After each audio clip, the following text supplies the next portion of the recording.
So this is a quick online tutorial on how to actually use Gemini 1.5 Pro because it's not really available in the standard Gemini user interface where you usually use it. So essentially what you're going to want to do is you're going to want to click this link right here. I'll leave a link to this actual URL in the description so you can click it with ease. When you click that, you're going to be then taken to this page. So you click that, you can see this page pops up. However, if you aren't in some countries, you're going to get pulled to a different page. Okay, you will get pulled to this page. So if your thing takes you to this page, what this means is that your country doesn't actually allow access at the moment. What you can do, okay, is you can use a VPN, which is what I am using because I am in the UK. Sometimes what happens with Google is it does take them quite a while to get the software put out into different places, and this is just one of those times. So I'm guessing that if you find this link, just use a simple VPN. I'm using Opera's VPN. All I do is I just click this button and I just press it on,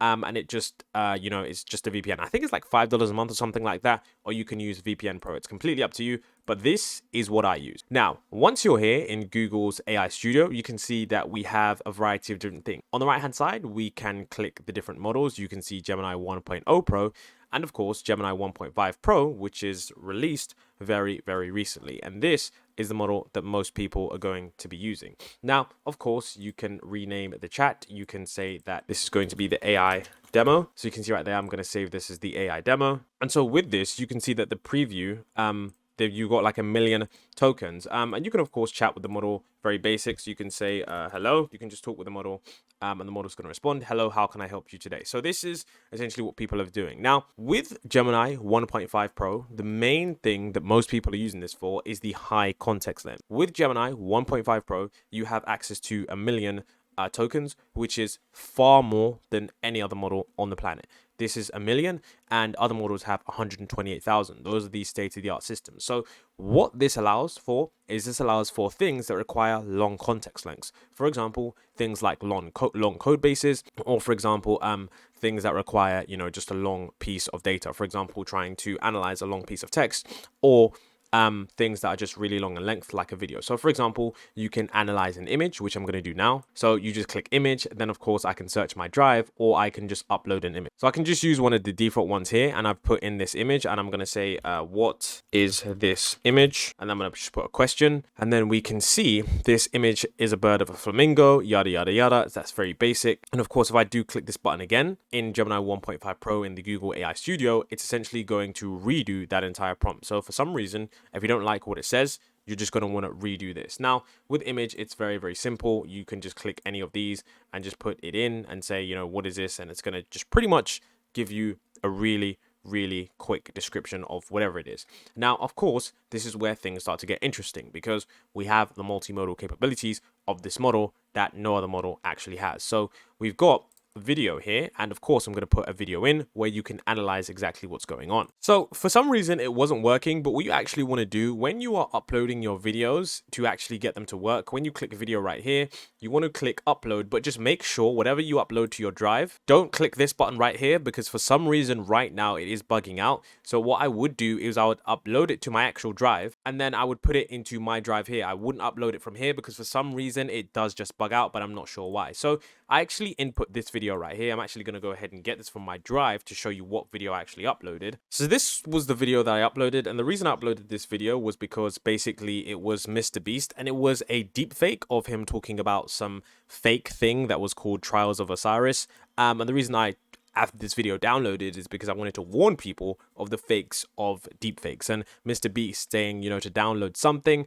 I think, I told people, don't download this because this is just completely fake. I know what people are like. You might see something and you might want to download it. Now for me, the reason why this isn't as quick as possible is probably because I'm using a VPN. But let me just ask some questions about the video. What does the app? How much money can you make? So I'm just going to ask you a question about how much money you can make. And then if you see that this icon on the right hand side is loading, then that means that your process is being successful. If you don't see that, then it likely isn't working. So we're just going to go ahead and see what we have here. And it says the video excerpt mentions the app allows users to win money, with one user having won almost 500,000. However, the specific functions or mechanics of the app are not detailed. So here's where I asked it, can you tell me absolutely everything you've seen about the video? And then here's where it actually goes into detail. one of the things that you'll start to realize when using this software is the fact that, you know, for some reason it outputs very, very low context lengths. So you have to kind of ask it to give more detail, because when I was asking it, it was just giving me one word answers. So I said, tell me everything you know about the video. Then it actually gives me the content, and it says the content is this. Mr. Beast's responses: he initially gives several feastables. He then openly suggests he'd have to open his bank account. Then he emphasizes the mobile app. Then he highlights the ability to win money. The video shows Mr. Beast brands. We see Mr. Beast. We do see that. The app interface displays cash prizes. The video is sponsored by...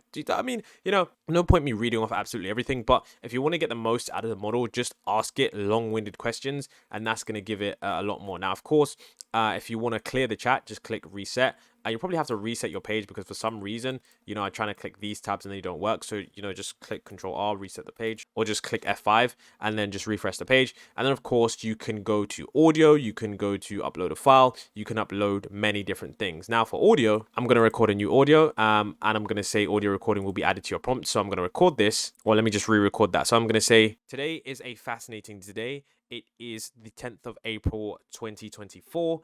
I am currently eating a banana and sitting in my pajamas whilst looking out of the window at a flying UFO, and my oh my, it looks absolutely strange. So then I'm going to put that in. I'm going to add that to my prompt. And then it's currently extracting. It says audio, and then it says, what does the person see out of the window? And then we can see that that is 450 tokens. I'm not going to use the entire context length because it's pretty crazy, but you can see right here that, as I just discussed, you can see the person sees a flying UFO out of the window. And I can say, what else happens? Okay, so we're going to ask what else happens. For some reason, an internal server error occurred. I'm not sure. If we click that button again, okay, so the person observing a UFO while eating a banana in their pajamas. There's no further detail about what's happening in the scene. So, I mean, so far we can see that Google's Gemini 1.5 Pro is really good. And I think, like I said before, with long pieces of code, which I'm going to try in a moment, I'm going to try and see if there's a long piece of code that I can use. So what I've done here is I've asked Claude to just make a long piece of code that simply anyone with any knowledge of coding should be able to fix. And then I'm going to see, here's a long piece of Python code with a simple error that anyone should be able to fix. And then I'm going to use this, and I'm going to test this in Google's Gemini Pro, because I want to be able to see if it's able to fix that. So I'm going to wait for this to finish generating. And here it says the error is in the last line. It should be this. Okay, I can't even honestly see the small thing here, but it looks like that's what's missing. And it says the colon missing after condition. The code includes various functions such as bubble sort. So what we're going to do is we're going to copy this, because one of the key features highlighted was editing long code bases. Then, of course, essentially, I just paste this in. In fact, let's actually refresh this page. So what I'm going to do now is I'm going to put what's wrong with my code? There's an error. And then I'm just going to input that, and we can see that that was okay. It absolutely gets it. It absolutely gets it immediately. It says the issue is, and it's just going so fast that I can't even manage to do it. But we can see that the coding capabilities here are actually very, very effective. That is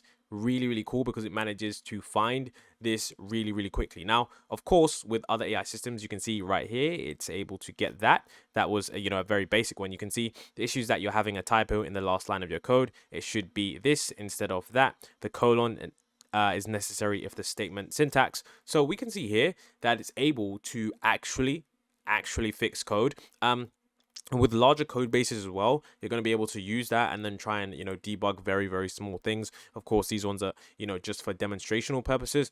But like I said before, you have to ask it if you want it to, you know, deliver certain results, because for some reason, for whatever reason, with Gemini 1.5 Pro, whilst it is very, very good at doing long context, it does take a long amount of time to do that. But I do think that this is the future of AI, and hopefully this small tutorial did help you, especially if you're in the UK. And I wouldn't mess around with any of these settings. I'll just leave it on Gemini 1.5 Pro. And of course, I'll just use a VPN. Just use any basic VPN if you're in the UK and you do want to use this. But hopefully this tutorial did help you out.